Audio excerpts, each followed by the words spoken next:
Hello everyone, welcome to IQ world. दोस्तों, Uttar Pradesh metro rail corporation की तरफ से एक बहुत ही शानदार वैकेंसी दिवाली के शुभ अवसर पर आप लोगों को देखने को मिल रही है। दोस्तों, इस वीडियो में मैं आपको पॉइंट टू पॉइंट बात करूंगा, कोई इधर उधर का बात नहीं होगा। बस आपको मेन चीज बताऊंगा कि ये वैकेंसी कौन लोग भर सकते हैं, वैकेंसी भरने के लिए आप लोगों को क्या क्या डॉक्यूमेंट चाहिए, एग्जाम का जो प्रोसेस है वो कैसा है, तो सारी चीज मैं आपको इस वीडियो में बताने वाला हूँ। और दोस्तों देखिए, जो नोटिफिकेशन आया है 1/11/2022 से फॉर्म फिलअप होगा और लास्ट डेट है 30/11/2022, यानी एक महीना फॉर्म फिलअप होगा।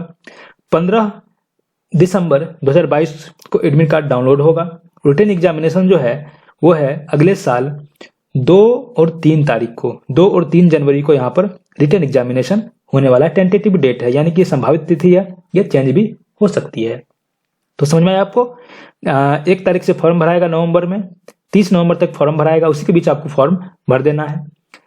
15 दिसंबर को आपका एडमिट कार्ड डाउनलोड हो जाएगा और 2 और 3 जनवरी 2023 को आपका एग्जाम टेंटेटिव है, संभावित है। ठीक है, आगे देखिए वैकेंसी जो है वो किस किस प्रकार की वैकेंसी है। देखिए, पोस्ट कोड E01, ठीक है, असिस्टेंट मैनेजर सिविल का है। BE BTech होना चाहिए आपको, सिविल इंजीनियरिंग में BE BTech होना चाहिए।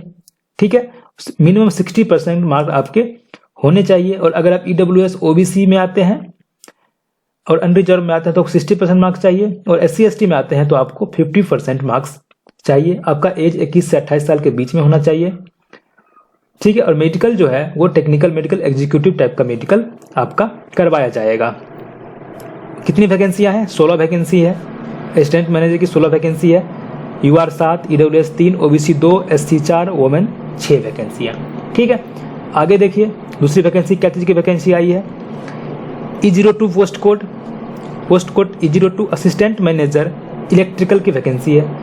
वेतन है 50,000 से 1,60,000।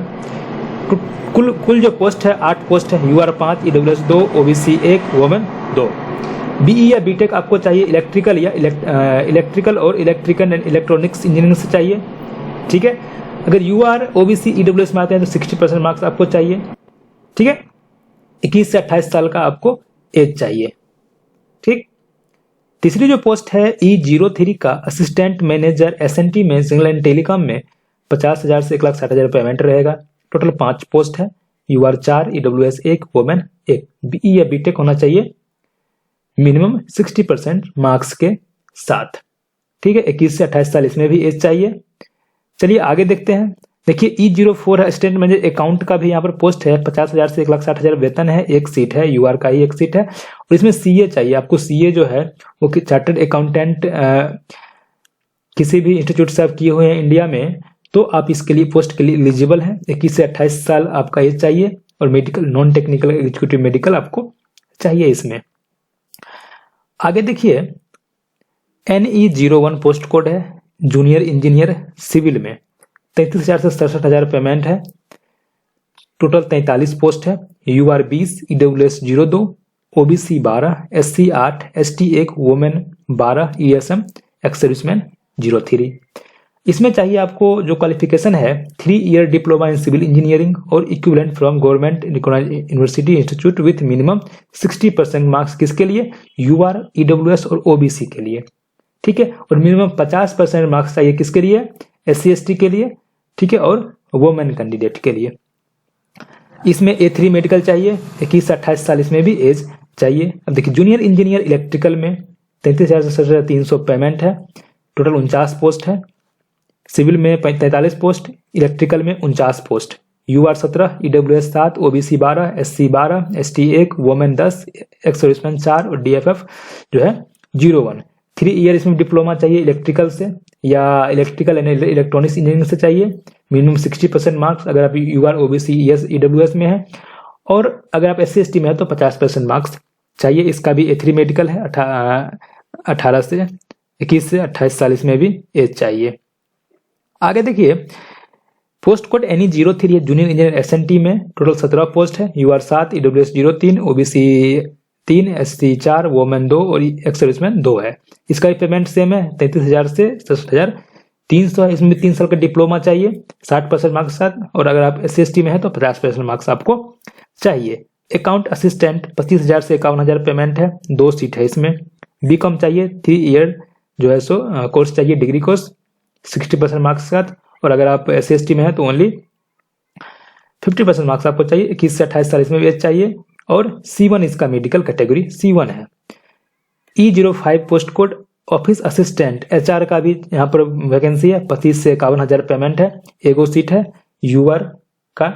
और 3 या 4 year graduation in any discipline में, यानी कि आपको 60% मार्क्स तक ग्रेजुएशन इसमें मांग रहा है। ठीक है, चलिए और भी आगे हम लोग डिटेल देख लेते हैं इसका। अब देखिए सिलेक्शन प्रोसेस, यानी कि आपको कौन कौन से एग्जाम देने होंगे। देखिए असिस्टेंट मैनेजर सिविल के लिए, असिस्टेंट मैनेजर इलेक्ट्रिकल के लिए, असिस्टेंट मैनेजर SNT के लिए, तीनों के लिए जो एग्जाम होंगे वो 2 स्टेज में होंगे। पहला एग्जाम रिटन टेस्ट होगा, उसका डॉक्यूमेंट वेरिफिकेशन और मेडिकल लिया जाएगा। ठीक है, अब देखिए दूसरा है असिस्टेंट मैनेजर अकाउंट के लिए। यहाँ पर देखिए इसमें 2 स्टेज एग्जाम होंगे। ठीक है, पहला रिटन एग्जाम होगा, उसका डॉक्यूमेंट वेरिफिकेशन और मेडिकल लिया जाएगा। तीसरे में देखिए जूनियर इंजीनियर्स के लिए कौन कौन से एग्जाम होंगे। इसमें भी देखिए आपको 2 स्टेज में एग्जाम होंगे, रिटन टेस्ट, उसके बाद डॉक्यूमेंट वेरिफिकेशन और मेडिकल होगा। उसके बाद देखिए अकाउंट असिस्टेंट या ऑफिस असिस्टेंट के लिए देखिए यहाँ पर इसमें भी जो 2 स्टेज एग्जाम होंगे। ठीक है, उसके बाद आपका डॉक्यूमेंट वेरिफिकेशन और मेडिकल C1 इसमें लिया जाएगा। अब देखिए रिटन टेस्ट में क्या क्या यहाँ पर पूछा जाएगा। ऑब्जेक्टिव टाइप क्वेश्चंस होंगे। ठीक है, question paper will be bilingual, English और हिंदी, इंग्लिश और हिंदी दोनों में क्वेश्चन यहाँ पर पूछे जाएंगे। It will be consist of multiple choice objective type question, multiple choice objective type question पूछे जाएंगे। ठीक है, और आपको English language, general awareness, logical ability और क्वांटिटेटिव एप्टीट्यूड और ये सब का जो यहाँ पर नॉलेज ऑफ डिसिप्लिन, यहाँ पर इतने प्रकार के क्वेश्चन देखिए। English language, general awareness, logical ability यानी रीजनिंग, क्वांटिटेटिव एप्टीट्यूड यानी कि मैथ, और आपका जो डिसिप्लिन है उसके नॉलेज के आधार पर आपको क्वेश्चन पूछा जाएगा। ठीक है, 140 क्वेश्चन पूछे जाएंगे। ठीक है, और टोटल यहाँ पर आपको कितने 2 घंटे का यहाँ पर समय दिया जाएगा। और निगेटिव मार्किंग भी है, 3 निगेटिव कीजिएगा तो आपका 1 क्वेश्चन सही वाला आपको यहाँ पर निगेटिव हो जाएगा, यानी 1/3 मार्क्स निगेटिव यहाँ पर लिया जाएगा।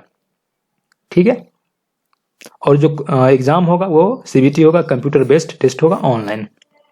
देखिए यहाँ पर कॉस्ट ऑफ ट्रेनिंग या सिक्योरिटी बॉन्ड जो है ये आपको जानना बहुत ही जरूरी है।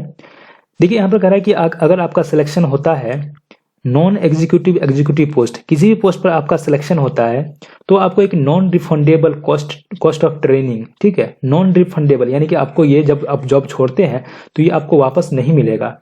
तो ये डिपॉजिट आपको जमा करना पड़ेगा, किसके नाम से, चेक के डिमांड ड्राफ्ट देना पड़ेगा, उत्तर Pradesh metro rail corporation limited के नाम से आपको ज्वाइनिंग से पहले आपको ये जमा करवाया जाएगा। ठीक है, पोस्ट कोड E01 और से E04 तक आपका 94,400 रुपया जमा करवाया जाएगा, जो कि आपको मिलेगा नहीं। अगर आप रिजाइन करते हैं तो आपको ये वापस नहीं मिलेगा। और जो नॉन एग्जीक्यूटिव पोस्ट है जैसे कि पोस्ट कोड NE01 से लेकर के NE06 तक, यानी कि JEE civil, JEE electrical, JEE SNT, account assistant और ऑफिस असिस्टेंट, इतने सारे पोस्ट हैं। इसमें को 35,400 जो है रुपया वो आपको डिमांड ड्राफ्ट के थ्रू जमा करवाया जाएगा, जो कि आपको वापस नहीं मिलेगा। वो तो आपको सिक्योरिटी बॉन्ड हो गया। अब देखिए यहाँ पर अगर आपका सिलेक्शन एग्जीक्यूटिव पोस्ट के लिए होता है, ठीक है, एग्जीक्यूटिव पोस्ट के लिए होता है तो आपको एक बॉन्ड भी भरना पड़ेगा। ठीक है, सिक्योरिटी बॉन्ड भी आपको भरना पड़ेगा। 3 लाख रुपए का आपको बॉन्ड भरना पड़ेगा 3 साल के लिए। अगर आप जो मेट्रो रेल कॉर्पोरेशन को 3 साल तक आप सर्विस नहीं देते हैं, 3 साल तक सर्विस नहीं देते हैं तो आपको 3 लाख रुपया पेड करना पड़ेगा, तभी आप उस जॉब को छोड़ सकते हैं। और आपको जॉब छोड़ने से 3 महीना पहले जो है सो आपको नोटिस देना पड़ेगा कि हम जॉब छोड़ने वाले हैं। नॉन एग्जीक्यूटिव पोस्ट के लिए आपका सिलेक्शन होता है तो आपको 1.5 लाख का बॉन्ड भरना पड़ेगा। कितने साल के लिए? 3 साल के लिए। और 3 मंथ पहले आपको देना पड़ेगा नोटिस कि अब हम जॉब छोड़ने वाले हैं। उसके बाद देखिए अगर आपको देखिए ट्रेनिंग और प्रोबेशन जो पीरियड होता है वो 2 साल का प्रोबेशन पीरियड है। ठीक है, ये भी आपको यहाँ पर दे रखा है। अब जो नीचे दिया हुआ है कि आपको कैसे कैसे फॉर्म फिलअप करना है, आप लोग खुद से इसको पढ़ करके फॉर्म फिलअप कर सकते हैं। किसी साइबर में जाकर के फॉर्म फिलअप कर दीजिए। जनरल इंस्ट्रक्शन दिया हुआ है, मोस्ट इंपोर्टेंट इंस्ट्रक्शन, आप लोग फॉर्म फिलअप करने से पहले सब कुछ जरूर पढ़ लीजिएगा। ठीक है, तो उम्मीद करता हूं कि आज का वीडियो आपको काफ़ी हेल्पफुल लगा होगा। दोस्तों अगर वीडियो हेल्पफुल है तो चैनल को सब्सक्राइब करके वीडियो को लाइक और शेयर जरूर कर दीजिएगा। Bye bye, take care, best of luck.